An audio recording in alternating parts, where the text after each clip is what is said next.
I can't tell you how amped I am to even just be here with this opportunity. Because when you told your story about your pool, when you told a story about signing that contract for your event, that's what it's required.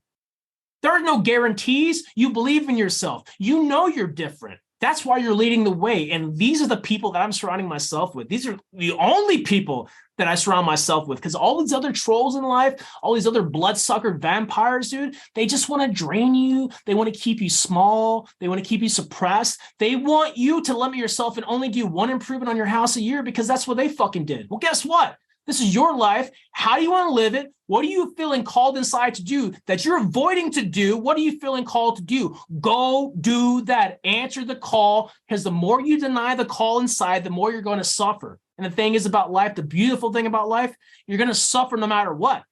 Might as well suffer with intention than suffer purposeless. Suffer with intention for a greater calling than yourself, and see how your life transforms and those around you transform. Hey guys, don't forget to check out the Street Cop Training Conference, April 23rd through the 28th, 2023 at the Gaylord Opryland Resort and Convention Center. It's going to be a great experience. 5 career-changing days, some of the most profound speakers in the industry. Guest speakers include Rob O'Neill, the guy who killed Bin Laden, Kyle Carpenter, the youngest living Congressional Medal of Honor winner, Fox News host Tommy Lahren, Navy SEAL American war hero Jason Redman, Sheriff David Clark, Sheriff Mark Lamb, and Sheriff Wayne Ivey. You'll also spend time with all of our Street Cop instructors at this event Monday through Friday. We'll have a great lineup of courses in addition to our great speakers. It will be a week that you will not forget. You'll be thankful you came. You don't want to miss out. Check out streetcop.com on how to register. If you're going to use the room code, make sure you book it from Sunday through Friday. That's what the code's good for, and it's about half the price of the regular rate. But those rooms are running out, so make sure you sign up now. We'll see you there. 111, 110.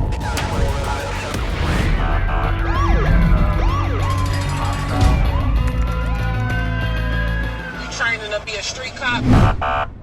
Hey guys, welcome to this episode of the Street Cop Training Podcast. Your host, founder, and CEO of Street Cop Training. Today is going to be a banger, no question about it. He's back for the second time. Friend of the show, friend of mine. Real gift to the world. None other than Cody Alford. You guys loved his last podcast appearance. We had to have him back. And this will be the last time you see him associated and on the Street Cop podcast for sure. Great things to come in the future. This one's going to be good. I guarantee it. I'm curious, what books are you into? What kind of, how are you educating on and developing your brain like that? Man, that's a really good question. I read a bunch of not a bunch. I started to read basically brain hacking books, like Joe Dispenza. I started to read a lot of perspective books because I realized that to change your life, you don't need anything outside of a perspective shift. You just need to be like, oh shit, that makes sense. You're always looking for that aha moment. So I've been reading these self-help books. I find it fascinating because the mind is fucking nuts, because me personally, I was prisoner of my mind for so many years, and trying to learn different ways just to view my own life and my own things that I've gone through so I can apply that not only to my life, apply that to what I'm passionate about. That's helping people get out of their own way and, find their power back. That's kind of the books I'm into. I just heard that book, and I think it's called Endure by David Goggins. I have not read it myself, but friends that I respect, they said it was amazing. So I'm going to pick it up and listen to that. But yeah, I basically read books on business, like money, copywriting, and I read books on brain hacking, programming your mind. And then I read books on energy, because we are absolutely energy. So those are the things I'm really interested in. I don't read anything. I don't read any stories. I live a story, so I don't really read them. Yeah, that's really it. Other than The Alchemist. Yeah, The Alchemist is the only story book that I read, and I continuously read it because it has provided the most value out of everything I've ever read. Have you ever read that book yourself, The Alchemist? Dude, honestly, it's fucking crazy. I have read a lot of books. Sometimes I've read books twice. And I ask that because I'm selfishly looking for something to read that you think is worth it. Oddly enough, here you go. Never finished. I'm halfway through it. This is the David Goggins book. I'm halfway through the audio version. My suggestion is you can go right into the second one, but the first one is really good. If you got the time, do the first one, which is Can't Hurt Me. That was his bestseller. And the other one is Endure is actually on here. It's funny that you fucking brought that up. It's right next to his book. But the other one is Never Finished by Goggins, and it's really good, dude. He actually brings his mother on in this one. They had a crazy fucking story. That Goggins book is good. That Goggins book is good. And people have been recommending The Alchemist to me forever, and I don't know why the fuck I haven't. Maybe I started it. Maybe I stopped it. I'm really habitual at doing shit like that. But I'm going to fuck with The Alchemist. I highly encourage you, though, to read it. Buy the book. Don't listen to the audiobook. Only because there's some books I think that you can listen to, but a book like The Alchemist, it connects to your soul and your own personal journey. And you have to see these things with your eyes. And every time I've read that book, I've read it probably like 5 times now. I keep it in my arsenal. And every time I read it, I learn something new. I pick up on something new. And it's absolutely powerful. It was actually the first book that I read in literally like 20 years. I was doing my medical board for the military. I knew I was going to be getting out. I didn't know when or how long. And I was doing my online college to finish my bachelor's degree because I'm like, fuck, once I get out, I'm definitely not going to do this thing, and there was this like stigma, at least I thought, that you had to have a bachelor's degree, especially if you're a special operations guy. You got to get a bachelor's degree so you go make your 6 figures when you get out. I was under that like brainwash. And one of the classes that I had to read a book, and my nurse case manager, she recommended to me The Alchemist. Well, I got it approved to do my book report on it. And that book transformed my life. It was so powerful. And for so many years before that, I told myself, I don't read books. I never wanted to be influenced by other people's words. Like I was really just douchey, very linear in my mental headspace. And then I read that book, and it transformed me to everything that I am today. And I tell people it's the #1 book I recommend until my book comes out, because the book is just so absolutely powerful. And it fits anyone's lifestyle if you just let go, surrender to the words, and read them for what they are, and that's it. And find your own personal journey within it. Man, it could do.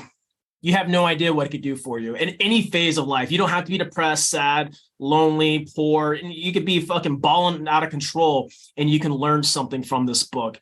And it's powerful. And the great thing is, once we learn stuff, we can then find that person in our lives that needs us in that right time. And we can recommend these things that we've done ourselves, like now you're speaking from experience, not just existence of like, hey, I've heard this is a good book, you should try it. Now we speak from firsthand account of like, bro, this book will change your life. Read this shit. That's a really good book. I highly recommend it. How addicted now are you to growth and improvement? And I have to ask that because, again, I can feel it in your Instagram posts and your videos, and anybody's listening should really follow Cody Alford on Instagram. But I think that you're so, if I had to guess, so addicted to it now that you want others to know about what their capabilities are. Is that a fair statement? How do you feel about continuous growth and improvement? Yeah, I love it. It's literally my passion. Like my true calling in life is to help people unlock their true power inside them. I have this like gnarly obsession with death, as in not to be scared of it, but to embrace the fact that no matter where we're at in life, the money we make, the relationships we have, our passions, whatever we feel called to do, we're going to die one day. And, we can suffer up until then, or we can invest in ourselves and truly defy the conformity that our simple minds wants to keep us slave to. And we can literally max this thing out and go all in. And I truly believe that we all have the power to impact lives. A lot of people say they want to change the world, but they're not willing to change themselves to influence and impact the world.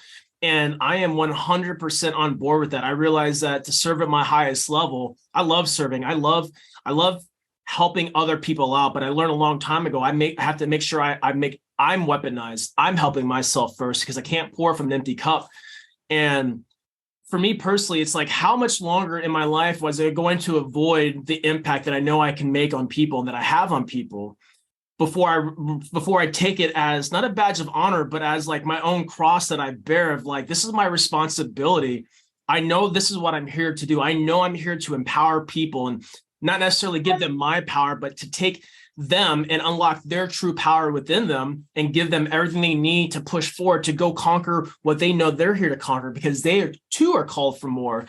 And I think that I think it's the society. I think it's the food. I think it's the news. I think it's the music. I think it's the limiting beliefs, the parents, the friends, the poor, scarcity-minded people that keep people from just pushing their foot on the throttle and truly embracing the fuck around and find out I know I'm here for more. Why am I not doing more with my life? I want to do this, but it's just not the right time. And these are all lies we tell ourselves to keep ourselves small and comfortable.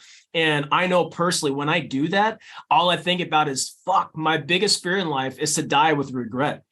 You know, I'm going to make plenty of mistakes. I've made plenty of mistakes in my life before, and I'm sure I'm going to make plenty of mistakes in the future. But I don't want to be that guy that's like, damn, I wish I would have started this company called We Defy the Norm that not only shared my life, but encouraged others to not only share theirs, but to go all in. Man, I really wish I would have wrote that book that I felt compelled to write all these years. I wish I would have did that, because no matter what I wish I wanted to do, I'm still going to end up with the same fate as everyone else. And so what I do in this journey between now and then, that's all that matters. I'm not worried about what happens to me after I die. That's irrelevant to me. My power is in this now moment. And if I can help people find their power to go all in, to raise their hand, to get that help, to read that book, to mend the relationship, to invest in themselves, I know from firsthand experience, not only is it going to transform their life, it's going to help transform the lives of those they say they care about. Like we all run into these situations. They're like, oh my God, man, I really needed to meet you. Thank you so much for being here type of stuff. Like we all run into those situations in life, but are we paying attention to those situations, right? Like our true calling is in front of us every day. And I decided few years ago that I wasn't going to avoid it anymore, but I was going to do the work that I needed to do to truly free myself so I was not playing small anymore, so I could go all in. Because if I can go all in and answer that call that I hear inside, consciousness, God, whatever you call it, if I can go do that, damn, I can impact one person along the way. That person could impact one person, vice versa. And it's just going to continue on. And that's how we make a difference in the world. And I'm not trying to solve world hunger. I'm not trying to create peace on earth. That's never going to happen. We live in a very dark, evil place. It's corrupted by money. It's corrupted by fame. It's corrupting by these like deities that people worship. But what we can do is literally live our best lives and impact the community, the societies that we say we care about. But that all starts with us. And if we can impact our own lives, if we can change our lives and be a true testament of that, fuck. Could you imagine? Could you imagine what people could do? Could you imagine the betterment of your own community? Could you imagine, instead of people walking down the street recording of violence taking place, they actually go interject, they go intervene, they go speak up, they go use their mouth, right? Could you imagine we live in a society where people weren't hiding behind a fucking phone? They actually use their God-given voice, their power voice, right? To actually put good out into the world, not just sit there with their thumbs and let their thumbs do all the action. Could you imagine the type of place we live in where we valued freedom more than we valued sports, more than we valued the lies that we see from the deception of the television, right? The network programming? Could you imagine what our lives would look like if people weren't so limited and played prisoner to their own mind? Could you imagine? Could you imagine if someone that wanted to kill themselves knew that all they needed was a slither of hope and desire to want to live, and that's all they needed to transform their life? Could you imagine? Could you imagine if all of our opioid brothers and sisters out there knew that if they wanted to quit that shit, that they could, that they had the power to do that, that they could open themselves up and find a network, find a community to help encourage them to defy those things and to invest in themselves and transform their life? Could you imagine the type of world we'd be leaving behind if we all just put some effort into our own lives to do the work on the things that we know inside we must do? Could you imagine what could happen from that? And that's where I live from. And that's why I'm all about personal growth, personal development. I'm all about coaches. I'm all about mentors. I'm all about bettering myself, because if I limit myself, I'm not making an impact. I'm not encouraging anyone else to go all in on life. Therefore, all I'm doing is wasting my God-given talent and my God-given my calling I feel inside from God, from the universe, from whatever you want to call it. And once I started listening to that conscious inside, that consciousness talking to me, once I started to do that and let go of my own pleasure-seeking, self-soothing ways and said, fuck, this is bigger than me, but I must do the work because I am the living proof. Fuck, man, not only does that just give me a rush, it makes me feel proud to know that I'm serving it at my highest level, that I'm not being selfish, that I have gone through a lot of trauma, a lot of adversity, and I've overcome a lot. And those stories of my past and my present are enough to help someone get out of whatever hell they're inside, to go do that one thing, to go invent that one thing, to start that one business, to mend a relationship, and to truly transform their lives. And man, when you do that, when you put the work in for yourself, you impact everyone around you. And it's so powerful, because to see people that are empowered, they are absolutely limitless. And when you show people that they only need permission from themselves to do that, fuck, it's crazy, man. And that literally motivates me to get to work every day. Earlier, you said knowing you could have made a difference. So that means that in the past you knew it. What was holding you back? What was holding you back from being the person you are now? And was there some kind of profound moment where you're like, I'm ready to speak? For me personally, I was scared about being judged. I had this really amazing superhero military career. Well, when that was essentially taken from me, when I gave up on that life to set foot for my own life that I'm living now, when I let go of that past to step into my future, it was hard and I was very lost. And I was very limited mentally. I didn't really see the value in coaches or mentors. My counseling experience happened when I was in the military, and I felt benefits from that. But I really took on this journey to do it kind of myself. I don't really know why, but I realized that through this process, I needed to go through everything the way that I did so I could get to where I'm at today. Because now I've had the highs and lows, the ups and downs, the ins and outs, the darkness and the light. I've had all these different experiences. And through each different phase of my life, I realized that, damn, I didn't see it where I'm at today back then, but I also didn't see failure back then. I couldn't clearly see where I was going. I just knew that I was called for more and I had to keep on going. And in the past, what really kept me small was I felt, who am I? I felt like an imposter. Like, who am I to do these things? Who am I to come on this phone, this little black box, and be like, hey, you don't have to suffer today. Hey, I have an opinion. Hey, this is who I am. And to plant my flag. I guess I was building the courage back then because I really didn't know that I already had it in me the whole entire time. The reason why it was hard and the reason why I was uncomfortable, because it was defying my norm. It was getting me out of my comfort zone. I was shedding the weight and shedding the light of a past life and stepping into a completely new one. And it was intimidating. A lot of people in my circle that I thought were my friends questioned me, doubted me, thought I was crazy, thought I was a hippie, thought I was all this weird shit because I rejected the gun. I rejected the old lifestyle that I was living because I knew if I went to that shit, I would have been dead. And I knew that I needed to do something completely different. And for whatever reason, it led me on this path. And, all those times, it's like, I tell people, when I was doing reconnaissance training, part of our screening, you have to get on this, I forget how high the tower is, but you get off this super high tower and you have to hands across your arms, look to the horizon and step off and you fall down to the water, and you're not supposed to you can't panic. You just got to be calm and chill. And I never was a fan of heights, but I knew I was always going to jump. I never was going to hesitate, but I never enjoyed it at all. I never I can't wait to jump off that tower. Never once was that a sentence out of my mouth.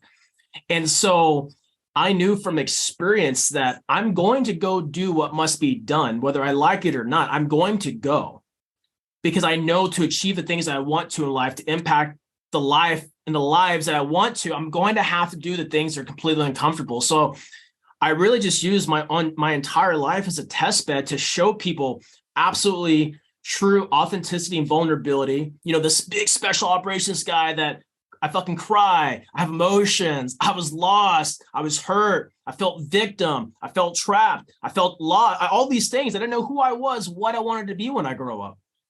And at the age of 33, I decided to transform my life. I started out on my life at 33. That's when I retired. I started fresh. I was this infant into this world, and a lot of things were holding me back. And I realized along my journey, it was just me. It was just me that was holding me back.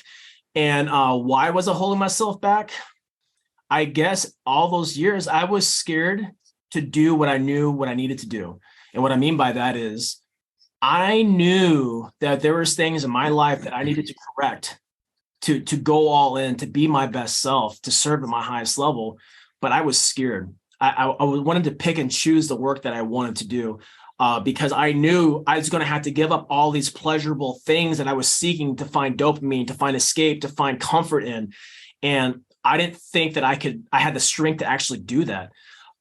Because if I was to do that, what would my life look like? How hard would it be? How uncomfortable would it be to let go of these pleasure-seeking things that I was doing in life to step foot into the unknown, which the unknown is what has all the potential and all the possibility. The known, you already know what you're doing sucks. You already know what you're doing is only leading you to like an 80% lifestyle, which is what I was encountering my own self. And honestly, up until this last year, probably the last 6 months, I said, fuck it, and I'm worth it. And I shedded that weight of that last 20% of myself. And I said, this is who I'm going to be. And I chose to seek discomfort in my life because I knew to serve truly at my highest level, where one, I'm impacting people. Two, I'm not feeling like an imposter doing it, because if I feel like an imposter, I'm only giving them like 80-90% of what my true potential is. And that's fucking fake. That's me being false. That's me being half foot in, half foot out. And I'm not really serving anyone at that point. I'm sure not giving them everything that I can possibly give them. And that means I'm sure not giving myself everything I know I can do. And I'm not giving my family everything I know that I can do. And when I shifted that perspective of just saying, fuck it, I'm all in, I can do this. And I just chose one of my things at a time. I just focused on overcoming those little hurdles until I'm just like, oh, I can do it. And then I did the next one. Then I did the next one. And I just kept on this path in life, from retiring back in 2018 to where I'm at today, to keep on improving on those gaps in my own security that I've identified of damn, all this is really good over here, but this is my darkness. And I needed to channel my darkness into something more positive in my life. And through the help of coaches, mentors, reading, and at the end of the day, just action, it helped me get to where I'm at today. And where I'm at today is, dude, I have zero imposter syndrome. I don't feel like anything I say is hokey pokey. I don't feel like anything I say or do is, speaking from my second mouth. It's only coming from my heart. It's only coming from what I know I feel called on this earth to do. And because of that, I'm helping people transform their lives. And that is the most powerful thing that any of us can do. Just like what you guys are doing, right? You're speaking your truth. You're taking all your adversity, all your pain, and all your hardships and applying it with wisdom, right? Wisdom is a choice. It's not a byproduct. It's a choice. You have to choose to accept wisdom by reflecting, and you apply that to your life. And what y'all are doing is you're impacting lives. You're putting yourself out there. You're bearing yourself to the true, vulnerable, absolute self that you can possibly be. And because of that, you're giving people the opportunity to step into their own light, to step into their power. So they speak up about training. They speak up about the department. They speak about all these things. And this is what I'm doing in my life too. And, action is a very powerful, powerful weapon that we all possess. But for whatever reason, even for myself back in the day, I was just so scared to do it. It's almost like you get comfortable with the lie that you're living. You get comfortable with the mediocre lifestyle that you're choosing because it's comfortable, man. It's okay to maybe tomorrow I'll do it. We tell ourselves these lies, and those lies are what's keeping us so tame. And when you're tame, you serve no one. You're not influenced. You're not fucking making your family proud. You're not inspiring your children. You're definitely not respecting your wife when you're living a tame life. You're living so small and limited. And then I stopped thinking about me. I'd start acting like, who are all these people in my life that I made a commitment to that are relying on me? And what am I What am I bringing out of them? I'm bringing out complacency with them. I'm bringing out acceptance of them. They're accepting me because I had all these issues. I'm like, fuck that, dude. My wife doesn't deserve accepting anything. She deserves the best, because I asked her years ago, like, hey, will you fucking ride this bitch to death with me? She says, yes, I will. And for so many years, when I was playing victim inside, I disrespected all of that. I forgot the verbal contract, the soul contract I was making with people that I said I loved. And I just thought about how selfish I was when I was avoiding the work that must be done, when I was avoiding discomfort that I knew I was being called to seek out, but I was choosing fucking pleasure. I was choosing comfort that confides in my mind and my excuses to keep me tame. And guess what? You say enough verbal lies, you're going to start getting people around you to believe them. And my family was believing them. They started to accept that. And one day when I objectively stood back and looked at my life, I'm like, what am I doing? I'm literally destroying lives around me because I'm powerful.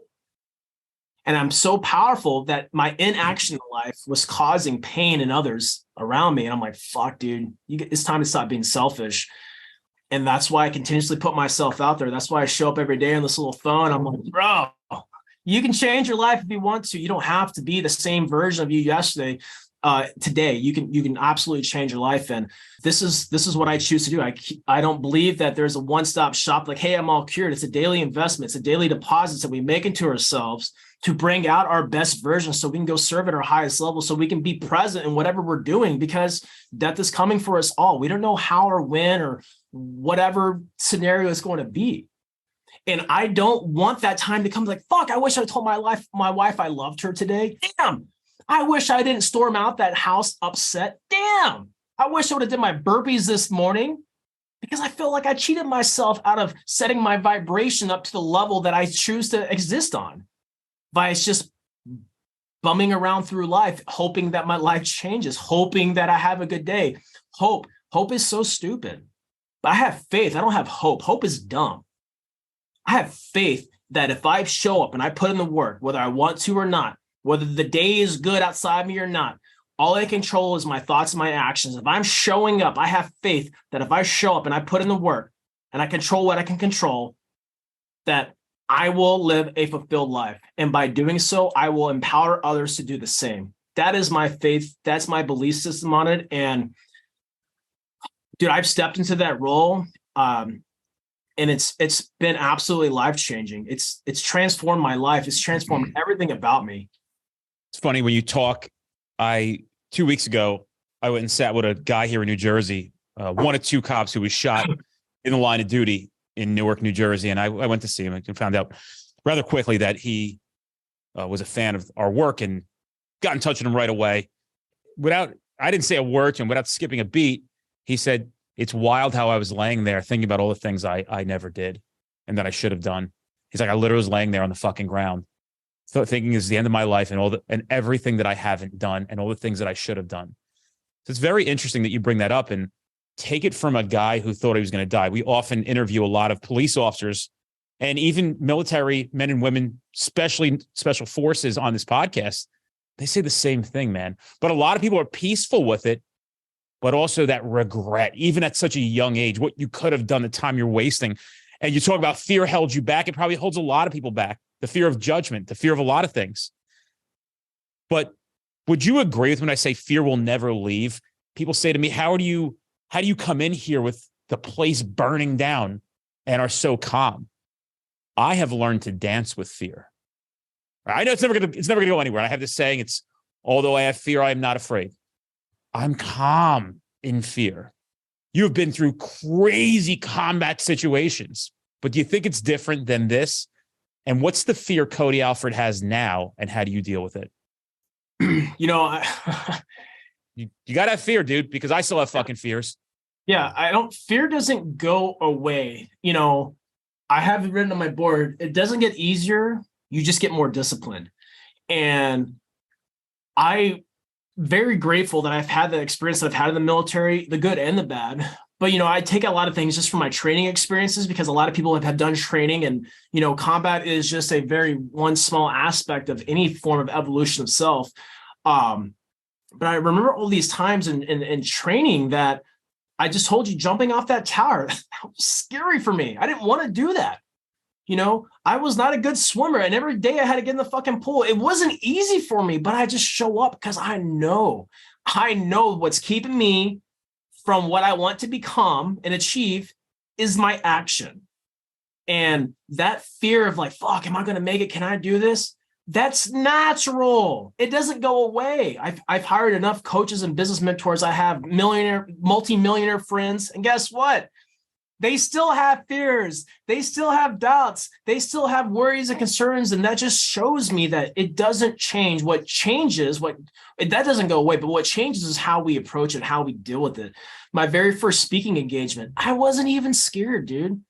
I was fucking confident because I realized if I can turn fucking fear or nervousness to excitement, because to me, it's the same feeling. It's just, we just put a different word on it.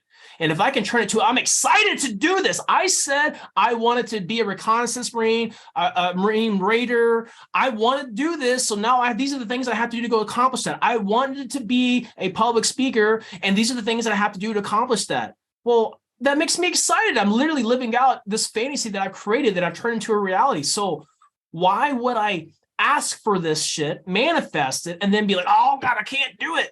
No, bro, because that's the threshold. We must cross that threshold of the unknown to achieve the things that we say we want in this life. So when it scares me, I'm like, shit, that scares me. Snowboarding scares me because speed, I'm still handling how to deal with speed with like, you know, my cognitive issues and my traumatic brain injuries. I'm like, fuck, that looks scary. I got to go do that. I need to go do that because I'm telling myself, that looks really hard, looks really uncomfortable, which means I need to go put myself in that situation. I need to go face these things, you know, face everything and rise. I've heard that, you know, fear acronym a long time ago.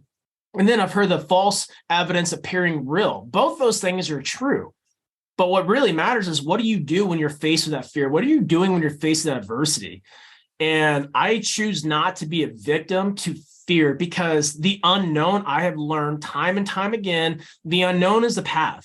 The unknown is the gateway for everything you seek in this life. And if you live your life avoiding fear, avoiding the unknown, you will be fooled and riddled with regret.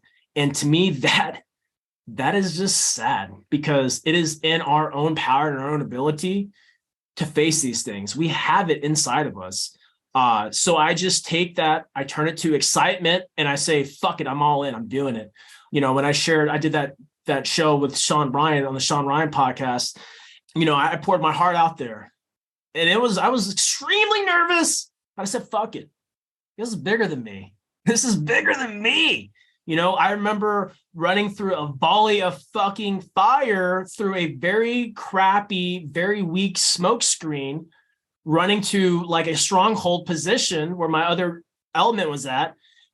My butthole was super clenched. I was super, super scared, thinking I'm just gonna get mowed the fuck down.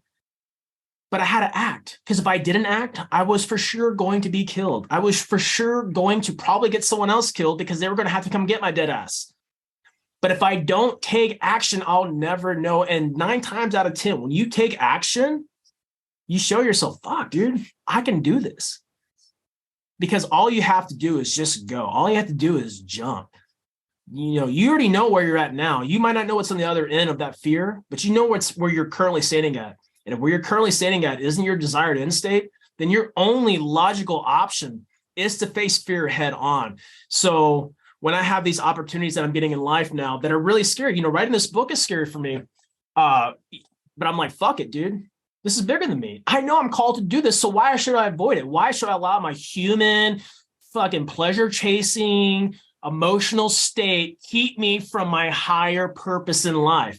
Because it ain't about me. My body does not own me. My mind doesn't own me. These things are part of me. They are not me in its entirety.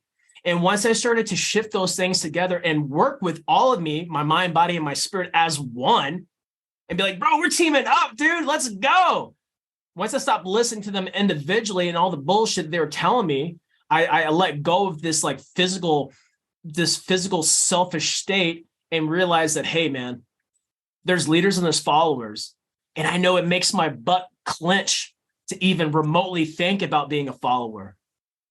It makes me just grind my teeth to be like, to sit in the shadow. And I never could do that. And I never will do that because it's not who I am. So the only thing that I possibly can do is seek discomfort. Fear is the threshold. Fear is what I look out for. Fear is what I go after, because that is what's separating me from where I'm at in my mediocre state to my above average, super fulfilled, super impactful state of being. And I think that's true with everybody. So how do you face fear? You just fucking go. You surrender your emotional state. You dig deep and you say, guess what? You asked for this. And when you ask for shit, guess what? Embrace it with open arms and go for it. Go full speed, because one day when you're on that deathbed or you're on that fucking concrete floor, you're like, shit, waiting for backup to come. And you're like, fuck, I wish I would have did my training. I wish I would have did more today. I wish I would have set myself up for more success in life by facing fears. If you want to have that experience in your life, which I don't, then do nothing different with your life. But if you want to fucking know you did everything you possibly could, you let go of your humanly, bodily fear of failure, fear of concern, fear of doubt, fear of all these things. If you let go of those selfish, individual feelings and emotions, and you just said, fuck it, I'm all in, you have no idea what you're going to accomplish. And I've proven this to myself my entire military career, my entire civilian career, right? Because this is a career for me, dude. This is work. You know, I got to put in the work. I can't just show up and be like, I'm a civilian and magical things are going to come to me. No, this is a path. This is the line of duty for myself. This is the path that I'm walking. This is the path that I choose. And the only way I'm going to leave this life knowing that I gave it hell, gave it everything I had, is by doing all the things that absolutely terrify me. And on some degrees, it was all that, a lot of that shit's just facing myself, doing the work that I know I must do. We can all do work for everyone else. We can all go sacrifice ourselves for a cause, for the job, for our families, for our fucking kids. But can you do it for yourself? Can you truly do the work that you know that you need to do? That one thing that you know inside that you're avoiding. Can you fucking do that? Can you face that fear? Because if you can, nothing can stop you. And then you'll have the power, that superhuman power, to turn fear into excitement. Like, fuck, this is so scary. But guess what? You asked for this, believe in yourself, believe in what you're doing, and go execute. Because to not execute is death. That is fear. That is failure. Fear is the North Star, man. I got to tell you, I, again, live with fear. It's a nonstop energy in the world. I just know how to dance with it now. And I want to quote Les Brown. If you've never fucked with Les Brown, Les Brown's, he's the OG of fucking who you are, how to get to you, what's your capabilities and your talents, and why are you ignoring them? But my favorite lines from him is, jump and grow your wings on the way down. Everybody's just waiting, procrastinating. Is it my time? Your time was yesterday. And I'll tell a quick excerpt to jump in here too, because I relate to it so much. Many years ago, before the pandemic, we did our first conference. I said, I'm going to do this fucking conference. And I was motivated because conferences in law enforcement, they fucking suck, dude. And I'm like, I go to these fucking conferences. I pay this VIG to go in, and I want to come out different. I'm going here to try to become the person I seek to become. And on your flyer or whatever it may be, that's the promise. And then you go there, you're like, this shit fucking sucked. Like, I almost want a refund, but like, I'm not going to obviously ask for one. So I said, imagine going to a conference, a 5-day fucking game changer. So, you know, I was scared of that. And I came home, and I remember going to Harrah's in Atlantic City. This is pre-pandemic. And I signed the contract, and literally signed a contract for $100,000. Now, $100,000 at that time was a lot of money for a guy like me. So I signed a fucking contract. I came home, I'll never forget, taking my boots off. Actually, similar to the ones I'm wearing now. I was sitting in my living room, a very open floor space, first floor of my house, a big house. Wife's in the kitchen. And I remember just like taking my shoes off, and I went, sign the contract with Harrah's today. And she went, oh yeah? I go, yeah, for the conference I want to do. No matter what, I owe them about like $125,000. And she goes, what do you mean you owe $125,000? I go, I'm on the hook now for $125,000. There's no fucking, like, this is not like you can walk away. They're going to like, I owe them $125,000. They have my credit card. They have fucking basically the title to the house if they want. And she said, what do you know about running a conference? And I went, what have I known about running anything or doing anything I've done in the past 7 years? And she went, dude, she doesn't give me a lot of credit. She went, you're right. You're absolutely right. And I got to tell you, dude, there were moments I'm like, fuck, I'm like, at that pen. I'm like, fuck, right? Fuck, like, then we went through the pandemic and bro, it was like fucking crazy. We had all these people registered. We couldn't refund the money. We had shit. Everything was melting. I'm like, fuck, what do we do? We came up with all these solutions. And finally in October 2021, we made it to this place. And it was the most profound 5 days of my life. I have never experienced a high like that. I can't even begin to explain the amazing shit that has happened because of that conference. But what I experienced during that conference was a high like I never felt. And majority of people would have said, don't sign that. Forget it. We don't even have to do that.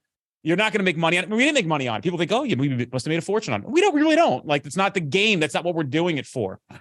And even this year, we're looking at the numbers in Nashville. We're like, I don't know. Are people going to come to net? You're just running this fucking risk.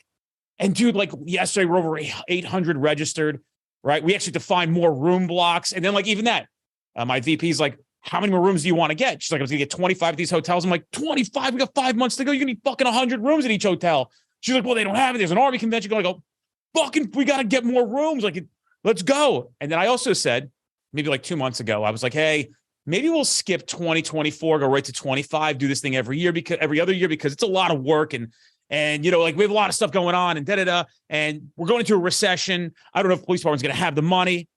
And dude, like one day I just had a profound moment. I'm like, what the fuck am I talking about? I walk into here and I go, we're doing a 2024 conference and this is where it's going to be. And she like looked at me. She's like, but you said, I'm like, I fucking know, dude. I know what I said, but we are doing a 24 conference. I'm fucking telling you, I don't want to hear anything else about it. It is what it is. We'll do it. We're fucking throwing on a fucking, and all right. Like, I'm like, no, I'm not even going back on this. Don't even try to talk me out of it. We're fucking doing it. Right. Because that was the harder thing to do. The easy one to do was, well, we'll build up more of an audience. We'll get them. No, the momentum's here. We're not ignoring it. I want to continue to give these men and women this experience. And from a business side of things, it's like, wait a second. My fear was making bad business decisions. Most people, Cody, would say, no, just wait. Why are you going to rush? I remember my wife's grandfather said to me when I bought my house, he came over. This is just why you got to watch. Bought a nice house. So in the backyard, and I said, we're going to get a pool. We're going to do it here. I'm going to get concrete. I want it to be kind of concrete that like you can have a fucking wedding on, right? Like I want it to be this big. And then we're going to do this in the basement. And I'm going to do that over here. We're going to do a fence. I'm going to have that over there. I'm going to do zip line over this way. And he said, well, hold on. In life, you just do one thing at a time. Pick one thing to do every year and maybe every 2 years. And I went, yeah, no fucking way, dude. That's how you think, right? Yeah. That's how you fucking think. And bro, like I have like 7,500 square feet of concrete in my backyard. And like people are like, you could have weddings back here. I'm like, that's what I wanted you to fucking say when you saw this shit. And of course I was scared. And I'll never forget, like, dude, we're putting the pool in. So the pool company's like, how big do you want the pool? I'm like, what's the biggest one you got? My neighbor comes over to the same property. He's like, we got pools at the same time. I'm like, Gene, what are you getting? He's like, I'm getting this one. I'm like, whatever, dude. I'm getting the biggest fucking pool I can get.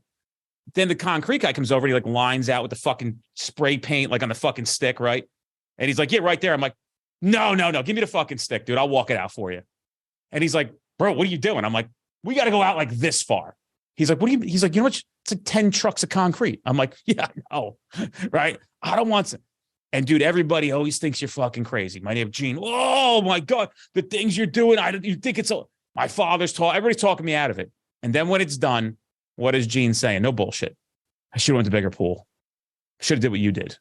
Right. It's no different than anything else. You can't let fear dictate and cloud your fucking judgment on what you know is right. And sometimes you got to shut people out. Right. They mean well. You can listen, but you can't let them penetrate the fucking brain. That skull, you've got to like, sometimes I get it. I know you care, but I can't hear you right now. I can't allow myself to hear you. Hey guys, if you're enjoying the Street Cop podcast, do us a favor and give us a review on iTunes or Spotify, wherever you're listening to us. Tell a friend. We don't charge anything for the episodes. We appreciate your support. Check us out on any social platform by putting into the search bar Street Cop Training. Give us a follow. We have a lot of free content coming out every single day that you might not catch here on the podcast, and it's important for you to be able to do your job more professionally, and we also entertain you as well. When you talk about these TBIs, dude, I know that you went on the other podcasts, Sean Ryan, right? And I'm not trying to be a dick or anything like that. Like I know the guy is. certainly I've heard wonderful things. Jason Redman was on it. Jay's a real good friend of ours. I'm really happy to know Jay. I'm honored to know you guys. All you fucking dudes are amazing. That podcast is profound. I mean, 6 hours he did it, right? Yeah. We haven't gone down that road here because I feel like you've already explained that story. If people want to hear Cody Alford, why repeat it? But the one thing that I don't know is what are some of those TBIs, what cost them? And can you just explain to our audience here, like what you're dealing with your TBIs? And it's traumatic brain injury, if people don't know. Tell us about that a little bit. Let's at least explore that for a few minutes, if you don't mind. Yeah, absolutely. My first major traumatic brain injury was I was 18 years old. I got shot in the helmet on my very first deployment, and it fucking put me out. And back in the day, this is 2004, there wasn't a lot of understanding of traumatic brain injuries or, how to really deal with these types of things. So I got like a Motrin and a cigarette. I sat out for 2 weeks. And then I was back into the fight, back into the mix. Then throughout the rest of my career, I was a breacher, I was an assaulter. So I'm around, explosions all the time, whether that's in training or overseas, rockets, bombs. I learned this on my way out of the military that every time you're around an explosion, that's a TBI. And some people think that you have to be shot in the helmet, you have to be in a car accident to have a traumatic brain injury, but all you need is exposure. You just need proximity. So I was basically stacking these things up for 15 years of my military career. And it got to the point where, stress is a amplifier of everything. Stress can literally kill you. It can create cancer cells. You can die from stress. And when you have traumatic brain injuries where you already, in my personal case, I already had a chemical imbalance because my brain was not regulating hormones and endorphins and cortisol and all these types of things regularly. I would have uncontrollable adrenaline surges where I would just be chilling. And the next thing you know, I just so amped and then I would just crash. So, I stopped free falling. I stopped doing a lot of these things in the military because I saw myself as a liability. I saw myself as like, bro, I can't afford to be in the sky, have an adrenaline dump, and then be lethargic and not do what I need to do, what I'm paid to do, what I'm trained to do.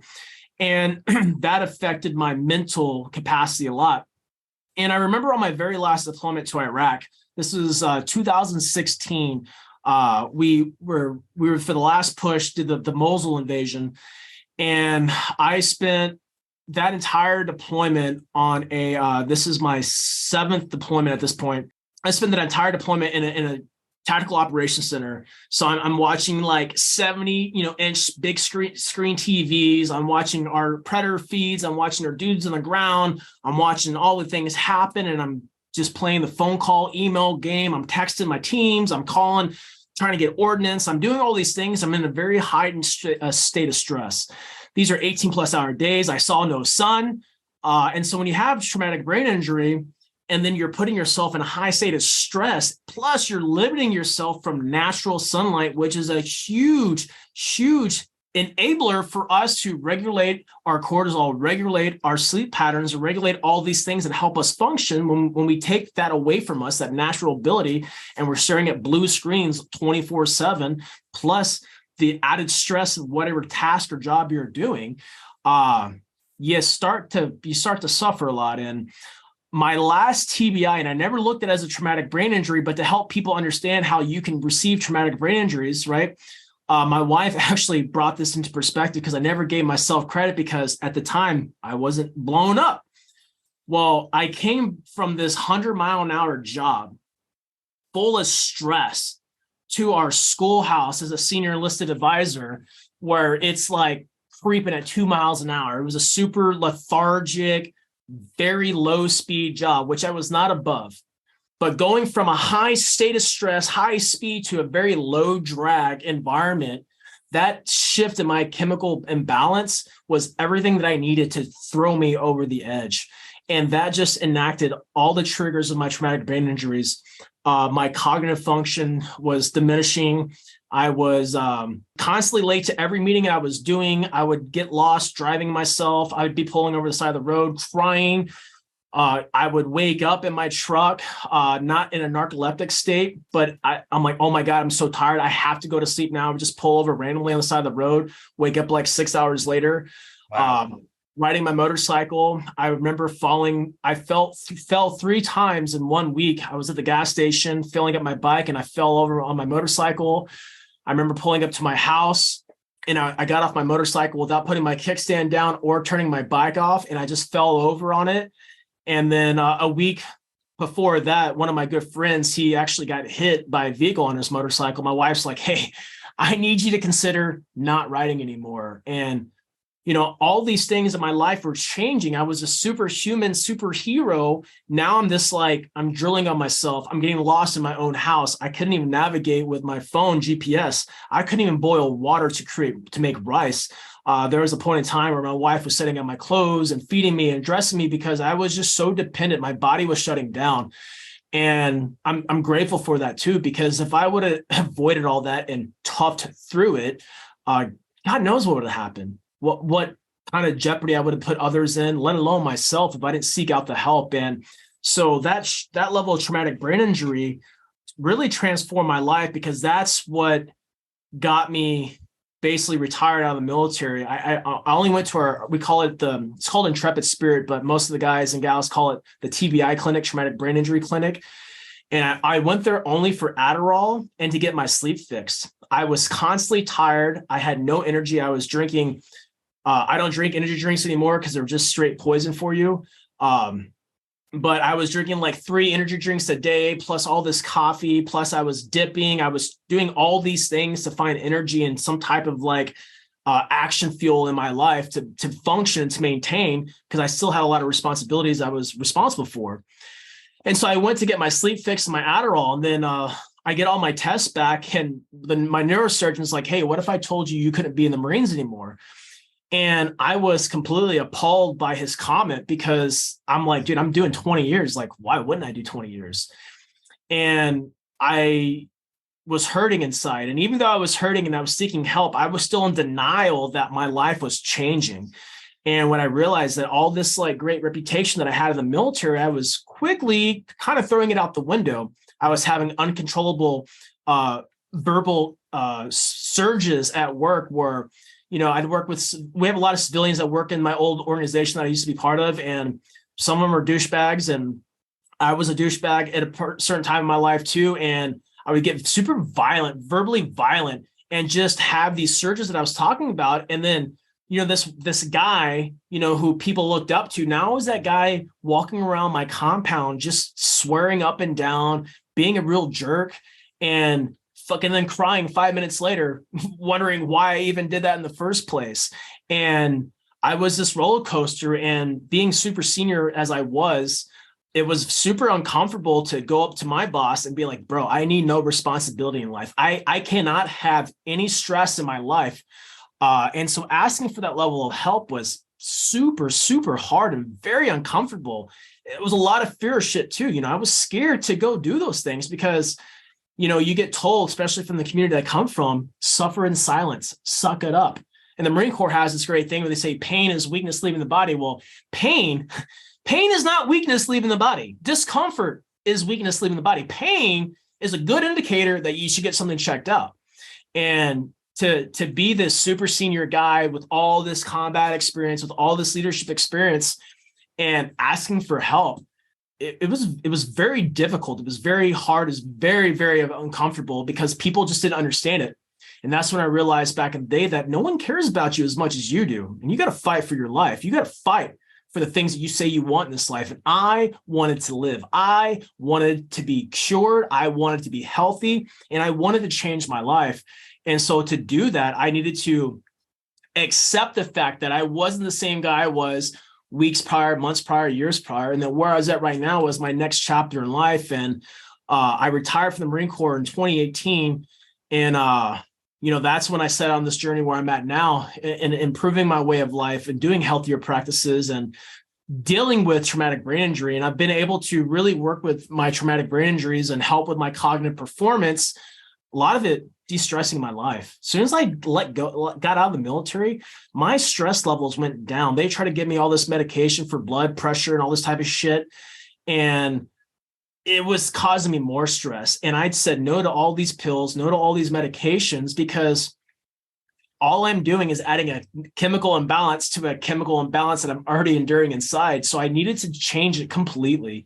I changed everything that I ate. I changed everything that I drank. I started to get into purified water, all this shit that I made fun of and I called hippy dippy, loser, tree hugger stuff. I realized that was just my ego keeping me tame. That was my ego keeping me slave to my present state. And my present state wasn't serving me anymore.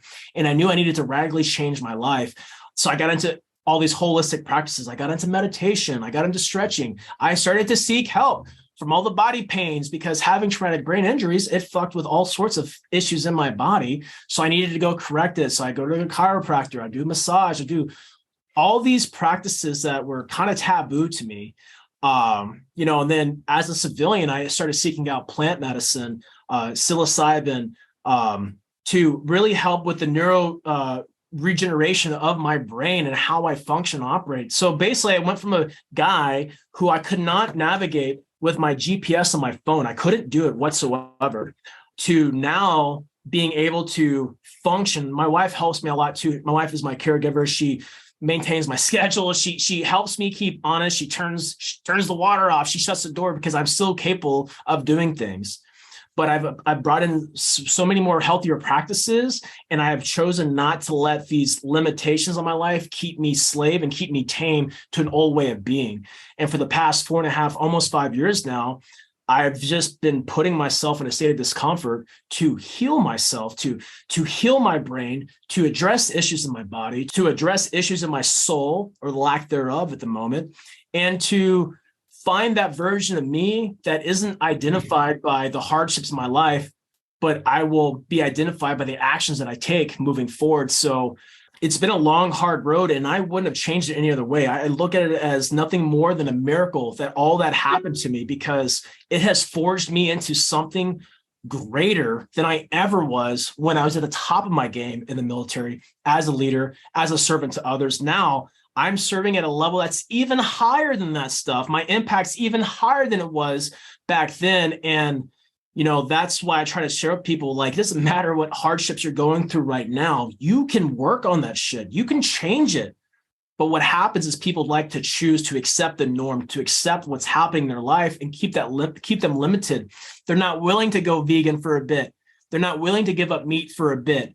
One big thing about meat, I stopped eating meat because I was buying food from like the basic grocery store that everyone would go to. Well, not all meat is the same. It's packed with chemicals. Well, when you have a chemical imbalance and it's affecting the way you operate, what do you think is happening when you're injecting more bullshit inside you? And I gave up all these things that people would make fun of me about and like talk shit about, but my health, my wellness, my future was way more important than anyone's judgment they were casting onto me. And look at me now. I'm thriving. I'm living my literal best life. I'm able to overcome all these things, and I'm still investing in myself. I have my snake oils going right now that I use. It's funny that people like my doTERRA here. People say, "Oh, that's snake oil." Like, bro, you understand that herbs, plants were like medicine for centuries before pressed pharmaceutical things were ever made.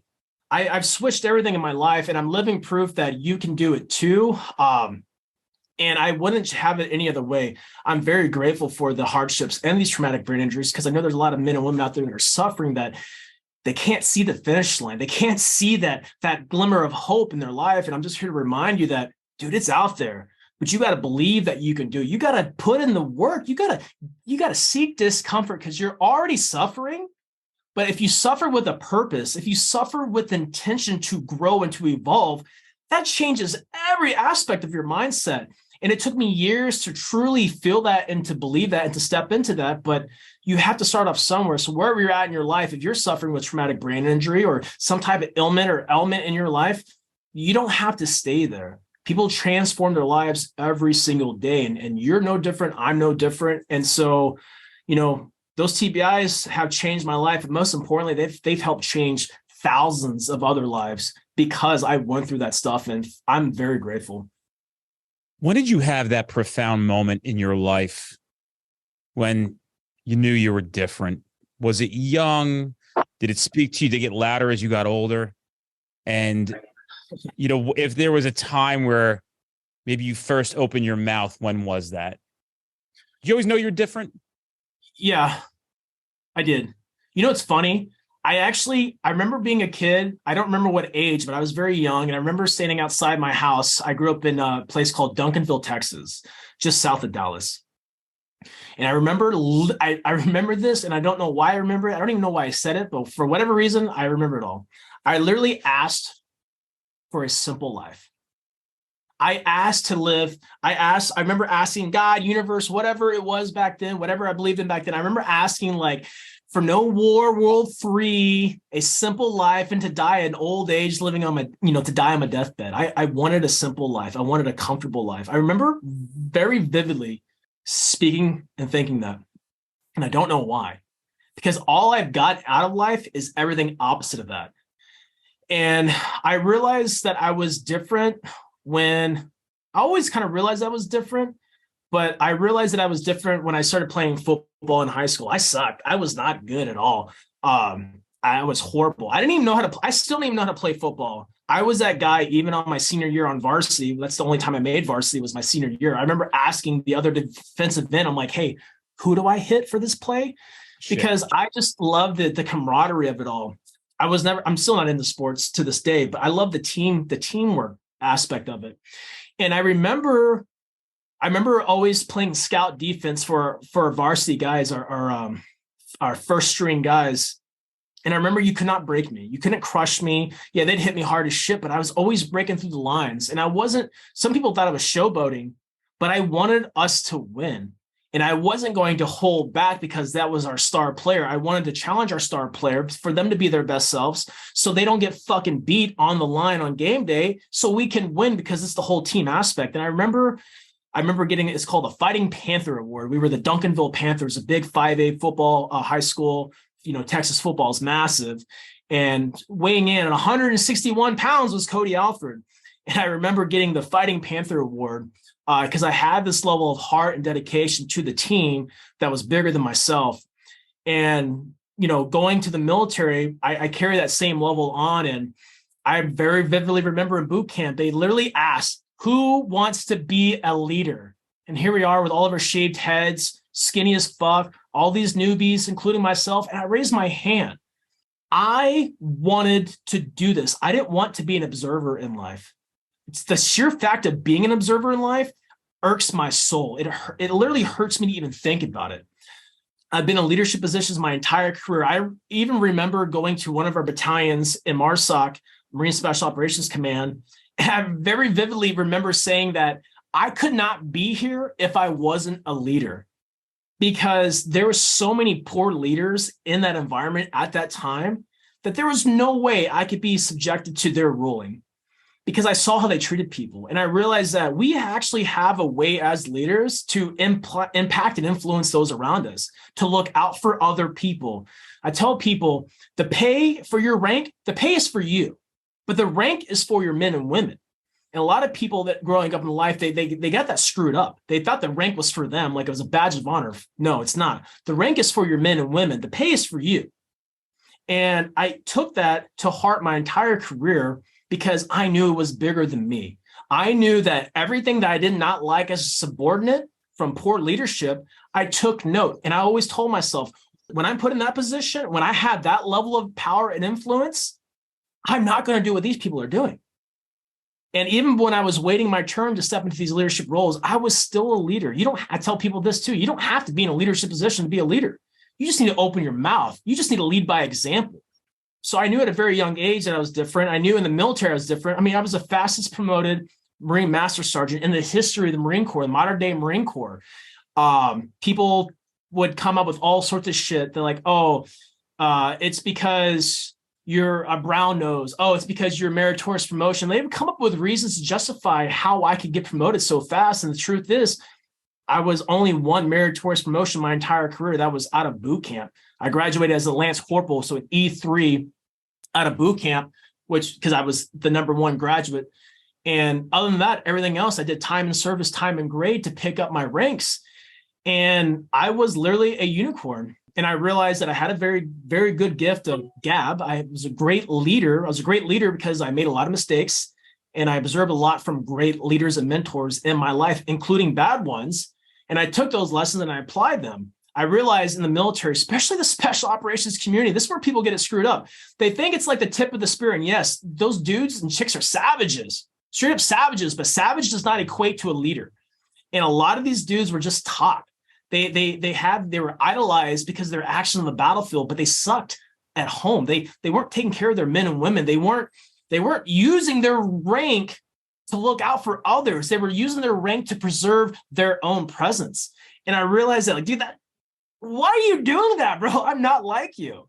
And not being like any of those people, being completely different, I stood out. And by standing out, I made that much more impact that I didn't even know I was making. There was a lot of stories about me in the military. My wife, when I met my wife, she was working at a bar downtown in Wilmington, North Carolina. And all these stories like, hey, I know Cody. We're like homies. Can I get into this bar? And she's like, I don't even know who you are. And we're like dating. A lot of these crazy stories. Oh, did you hear Cody killed this dragon this one time? And just crazy stuff. And I realized that, like, damn, dude, like, when you shine your light, when you actually serve and you put yourself out there, you make a crazy ass impact. And with that comes a lot of responsibility. And I've taken that level of responsibility as a civilian now, because I realize that there's a lot of people that still get impacted. A lot of people love my old military lifestyle, and that's great. And I like to showcase some of my military stuff with perspectives that people can apply to their day-to-day life. Like even today, I posted a picture of an old corpsman of mine, and I talking about, like, you know, do the things that you say you want to do in this life, because you're going to die just like the people that are going to tell you to limit yourself. So why are you avoiding to go all in? And I know that I have this ability to speak. I know I have ability to tell a story, to bring people in to experience it with me, because that's how we get connected. That's how we feel empowered. I don't speak empty words. Everything that I share comes from a place of vulnerability and authenticity. Yeah, I used to be a turd. Yes, I used to be a fucking fraud of my own true power because I was limiting myself because of fear. And guess what? I share that stuff. I share why I felt that way. And I share the things that I've done to overcome those things, because I'm just a dude. I'm just a dude that chooses not to be average, because average is mediocre. Mediocre ends with regret. And my biggest fear in life, my biggest fucking fear in life, is meeting the version that I could have been when I died. Meeting the version I could have been when I fucking die is my biggest fear in life. And I don't want to look at what I could have fucking been and realize that, damn, I actually could have went all in if I just let go. If I just didn't give a fuck about what other people thought about me, what they thought about my belief system, what they thought about the herbs that I use, right, to heal myself and to better my life. If I didn't care about what they thought, who could I have been if I just went all in? And that's not lip service to me. You know, to prove this, man, I just got back from a healing session. I just got back from Mexico last week, actually. I went there to seek out more plant medicine treatment. I did this thing called ibogaine and 5-MeO-DMT. And I've been doing plant medicines for the greater part of 5 years now. It has helped me grow spiritually, physically, and emotionally, mentally. My clarity, my neural pathways in my brain are literally firing on more cylinders because of the things that I've done. I've only used plant medicine in a capacity to find healing and growth and to overcome the boundaries that not only I have set for myself, but my environment, my conditions have set for me. And I've defied all those things. In this last journey, I seeked it out. My body has had nothing but stress and pain for decades now. I've been this tight, wound up rubber band ever since I got out of the military. And I'm just like, why? No stretching, no massages, is really letting it loose, letting it go. And on top of that, I've realized that I haven't been able to fully go all in because I've been disassociated from past trauma in my life. Trauma that I said was not a big deal. I never once complained about war or all the death and carnage and destruction. I never once said it bothered me. But I also truly reflected back on my life. I never processed it all too. And a mentor of mine, his name's Bedros, he said, I watched your show on the Sean Ryan show, and I asked myself, what happened in your childhood for you to disassociate yourself from all that trauma that you went through, all that hell that you endured in war? And I thought about that. I'm like, damn, I never really processed it all. And no matter how hard I wanted to, I could never tap into that. So I went with this nonprofit called Vets, and basically they send special operations veterans down to Mexico to do this plant medicine. And I was able to literally process decades of unresolved trauma in my life and just able to let it finally go. And when it left my body, I knew that every ounce of fear that I faced to get to where I'm at that point in life, to surrender to myself, to let go of all those things that no longer serve me, it was all building me and forging me in who I am today. When I left Mexico, I left more invigorated, more determined, more focused to literally max this fucking life out, because I know that I'm truly limitless. I know I'm different. I'm not beating around the bush anymore. I know I have a gift. I know I'm blessed with a fucking calling inside. And I know I have the ability to help others not only identify their fucking calling, but embrace their power that they possess inside so they can go live their best life and invest in themselves that impacts the loved ones and their circle of people that they interact with. And I'm not hiding that anymore. And I was so scared to say, hey, I'm fucking different. But I'm not scared anymore. I'm not scared of who I am. I'm not scared that I've healed myself. I'm not scared that I had trauma. I'm not scared that I fucking have pain, that I have feelings. I embrace those things because they make me who I am. And the more I deny that calling, the more I deny those things, the more I suppress myself. That's what we were talking about earlier about what I felt was holding me back. These old stories of my life, these unprocessed things that I was never able to truly pinpoint, was keeping me peasant, keeping me slave to who I was, not who I am and who I'm capable of becoming. And by putting myself in these states, these opportunities, and these experiences to work on myself, to do the things that I know I must do to truly free my mind, to fucking unshackle the chains that bind me to yesterday's standard, there's no limit to the impact that I'm going to have in this life. And I know the things that I say and the things that I do impacts lives. I run an online coaching group called Defy Tribe. It's a weekly coaching group that I run, and I created a whole community out of this aspect. And these people are savages, dude. They're literally changing their lives. And I realized that, fuck, dude, why didn't I start this sooner? But that's okay. Because what I bring to the table now, what I bring to them is next level life changing. And not only that, they're changing their families' lives by them changing themselves. We all want to change the world. We all want to make more money. We all want to have better relationships. What we're avoiding to do is the work that we must do inside to rise to our fullest potential. And that's what I've been facing head on for 5 years, without a blueprint, without a guarantee, without a fucking, this is a fact, Cody. If you do all this work, it's going to work out for you. I had none of those guarantees in life.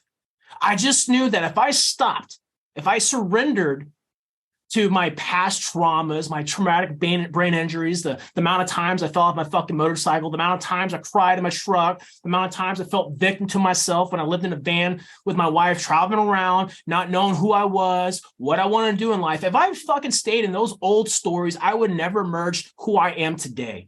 And who I am today, I'm fucking powerful. I'm unlimited, dude. I'm fucking unlimited. And we all are, if we just embrace our true power inside. And man, I can't tell you how amped I am to even just be here with this opportunity. Because when you told your story about your pool, when you told a story about signing that contract for your event, that's what it's required. There are no guarantees. You believe in yourself. You know you're different. That's why you're leading the way. And these are the people that I'm surrounding myself with. These are the only people that I surround myself with, because all these other trolls in life, all these other bloodsucker vampires, dude, they just want to drain you. They want to keep you small. They want to keep you suppressed. They want you to limit yourself and only do one improvement on your house a year because that's what they fucking did. Well, guess what? This is your life. How do you want to live it? What are you feeling called inside to do that you're avoiding to do? What are you feeling called to do? Go do that. Answer the call, because the more you deny the call inside, the more you're going to suffer. And the thing is about life, the beautiful thing about life, you're going to suffer no matter what. Might as well suffer with intention than suffer purposeless. Suffer with intention for a greater calling than yourself, and see how your life transforms and those around you transform. But suffer with a purposeless direction, and you will end up with regret. You will end up meeting your true highest form of self. All the impact you could have had, all the happiness you could have had, all the healing you could have had. You're going to meet that version of you and be like, fuck, I wish I would have just let go of my fears. I wish I just would have accepted the fact that fear is going to be a part of my life, just like breathing every day. And it is required to face this, to rise. And that's what I'm here to do, man. And this is my calling, brother. This is it. Why do you think you were chosen? That's a really good question. I think we are all chosen. I think it's only, this is my take of consciousness, God, universe. God doesn't give a fuck if you answer the call or not. Consciousness doesn't care if you answer the call. It's putting those messages out there, and it's up to us to defeat our own demons, to accept that responsibility. And I'm a leader, man. I choose to be a leader because I know the power of a solid leader. I know the power of someone standing up in the face of adversity, and I choose to carry that torch. And it's hard, and it is absolutely, absolutely terrifying. It's fucking scary, but I couldn't imagine any other way. I could not imagine living any other way. So why do I feel it's on me? Why do I feel I am?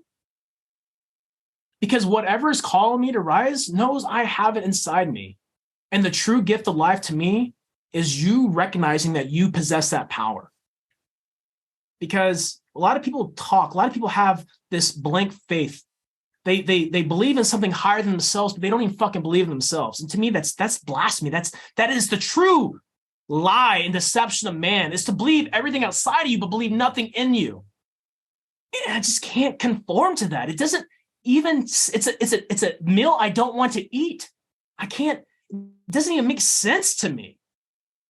And I know if I just surrender what Cody Alford wants to do, and I listen to that voice inside me that says, take your dogs out. Go write that book. Go say hi to that lady over there. Go donate that money.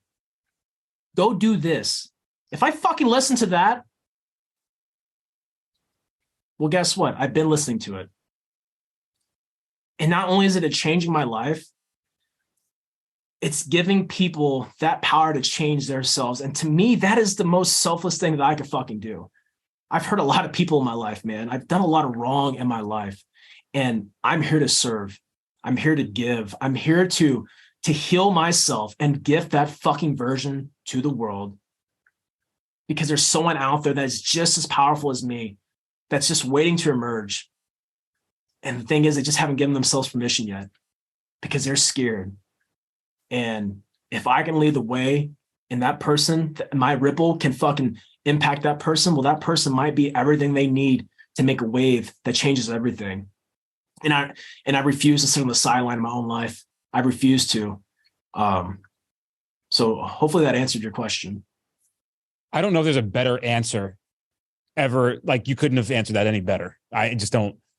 You leave me speechless, dude. And it's because I have such profound respect. I think I would have answered it the same way. You know, I think that I don't know, dude. It's fucking like again, I said you'd left me speechless. I'm here kind of speechless because what you're saying speaks to me as well, right? Like, I get it. I would have answered it the same exact way. That's how, when you said to me, that was a good question, because I've had to ask myself that question a few times and figure out why I am the person who is doing this, and whether it's good or bad, because, you know, I don't complain about it. I just want people to, I pull back the curtain and say, hey, like, I know you think this looks cool, but it's also really fucked up. And the reason I'm able to do this, because I think the good Lord understands that I can handle it. That's it. And it's dude, it's fucked up. But it's okay. It's like, I just want you to know why I'm doing it. And maybe that's why. Maybe this is why, because he knows that, like, and it all goes back to, like, why did all these things happen in my life? Why did I have this childhood? Why was I put in this insanity? Why is this experience happening to me? And I don't say that in the sense of, oh, why is this happening to me? It is, why is this happening to me? It's a very different perspective than having a victim mentality. I always try to think and listen to my own advice of, like, hey, there's a blessing here, motherfucker. Right? You just got to figure it the fuck out. You know what's crazy, dude? And I'll share this because, you know, at some point there's going to be some major reveals about my life, and it'll be soon. And I'm not trying to make a cliffhanger so people can fucking tune in next week. Right? That's not the fucking point. I'm not Batman in 1973. Right? What happens next week is the Joker. The point is what I've learned through my latest experience, some of the most difficult times in my life, is I had to go through that to help others. And even as recent, the past few episodes, there have been some profound moments where I've said to people who are people that you and I know. I mean, people who have a lot of attention on social media, and people are familiar with guys on TV shows and all this other shit. And I'm like, hey, I think you need to go get that shit fixed. And here's why I think that, because you don't even know the shit that you're doing. Because I didn't know the shit that I was doing. And you're fucked up, and I can see it. And bro, I get these messages and calls later like, you fucking changed my life, dude. So my suffering had to occur. And I think God said, I needed to put you through it so you could have enough compassion and empathy to help others, because you were the guy that said you were going to do this. I say that to myself a lot of times. Bro, I hated fucking flying, Cody. I fucking hated it, right? And I'm like, Lord, why do I have to be on this fucking plane to go train these cops, right? And I'm like, that's why I have to be on this fucking plane to go train these fucking cops, right? Like, and that's where the moment, and I'm like, fuck it, I'll keep going. Like, I'll just sit there and I'll fucking die, and my ass will sweat the whole fucking time. And you know what's crazy, dude? Pushing through all that fear, I'm like dying to get my pilot's license. Like, dying, right? So, you know, you just do these things and things happen. As fucking crazy as my life is, and I said this to my friend this morning, he's got a cancer diagnosis and he's been fighting for a while. And I literally at 6 a.m. in the morning, yesterday was his birthday, and I'm like, hey man, I'm sorry, I forgot your fucking birthday. Now, he's not a guy I grew up with. He's a guy I met through law enforcement, and somebody that I appreciate as a human being. And just sometimes these people stick out in my life through all the training that we do, and for whatever reason. And, you know, he said, how are you doing? And I said, you know, something along the lines of, like, on the surface, it looks like all the time Dennis Benito's got it figured out, right? Like, we got all the attention, the expansion, the growth, friends like you, bro. I love fucking bragging that I know motherfucker. I'm like, yeah, I fucking know that motherfucker. That dude's my fucking friend, bro. Like, I know, but I said to him, like, my shit's fucked up too, right? But it's how I see it is what makes me different than everybody else. And I said, and it's fucked up for me to say to a guy with a fucking cancer diagnosis, it's not a good one, right? But I'm saying it to you for a reason. The reason is your shit's fucked up, but how do you see it? And I know it's having that kind of diagnosis is fucked up to even think that you could see it any differently than how fucked up it is. But how do you see it? Maybe seeing it a little differently might help you with it. That's how I see it. Big thinkers, dude. You know, just this shit goes on through my brains all fucking day long, you know, all fucking day. But you're the fucking man. Never disappoints. Sitting here, fucking. I like what, dude. All I want to do is clap the whole time. I get me fucking rocked up. And man, I hope we have a lifetime of friendship, dude. I hope it never gets disrupted. And I want you to know that, like, I'm your fucking friend. because I'm your fucking friend. And anything you need from me, I will be there for you. So yeah, dude, I just want you to know that, like, I appreciate you so much, dude. And you coming on this podcast and taking the time. And for me, I feel like I'm small potatoes. I really do. I have Kenny, who's reached out to you, our guy, the Red Ninja. He's like, he had to fly out today. He's like, I fucking wanted to meet him so bad, dude. We talked about you last night. We went to Topgolf for one of the girls' birthdays here. And he's one of the best human beings in the world. And he said this morning, we were working out in my gym, my basement. And he said, dude, one of those things that I just wish people knew about me, because people get very intimidated because he's so profound in our profession. He's one of the most significant players in the interdiction game, where he's knocking down these crazy loads and cartel members. And he said that I'm just a regular fucking dude. Just a regular fucking guy. I just want people to know that about me. So they stop fucking thinking like that I'm somebody special when they meet me and they're intimidated and all. He goes, I'm just a regular dude. And I think we all just regular dudes and are answering the call of what we're supposed to be doing. So I just want you to know that's how I feel about you. Thanks, brother. I appreciate you, dude. And likewise, if anything I can do to support you and your mission is great. I told you the sheriffs that I was able to work with out here a few months ago, when they're mentioning you and mentioning the podcast, mentioning the show and the impact that it has, you're doing the work, man. And that cannot go unnoticed. And I'm so glad that you are doing things that absolutely terrify you, because of that price that you're paying, you're crossing that threshold into impact. And that's what it's all about. 23 for myself is, my whole goal for 23 is to get in front of as many people as I possibly can. Hosting my own events, being part of other events and speaking engagements, because, dude, the phone is great. Internet's great. A lot of impact can be made there, but man, I know what proximity can do. I know the power of proximity, and this is where we transform lives. I just love it, dude. Like, I fucking love it. Yeah. So I appreciate you, man. Dude, I don't think of any more of your time. Thanks for having me on again, man. I really appreciate you. Bro, anything you want from us, bro, just tell me. Like, you just come up with a thought, an idea, anything you want from anything we can do, just fucking hit me up, bro. You're like, I'm nobody, right? So just hit me up and be like, yo, can you fucking help me do this real quick? Yeah, for sure, dude. Like, you got to fucking anything coming out. You want to promote shit? We'll get it on our IG stories. You could always fucking, whatever you need from me, I promise you, I got you, dude. Likewise, I got you. We rise together. I learned that a long time ago. We rise together. So I'm all for it. Dude, I'll see you, man. I'll fucking let you go, man. Happy holidays, bro. I'll text you in a bit. Same to you and your family.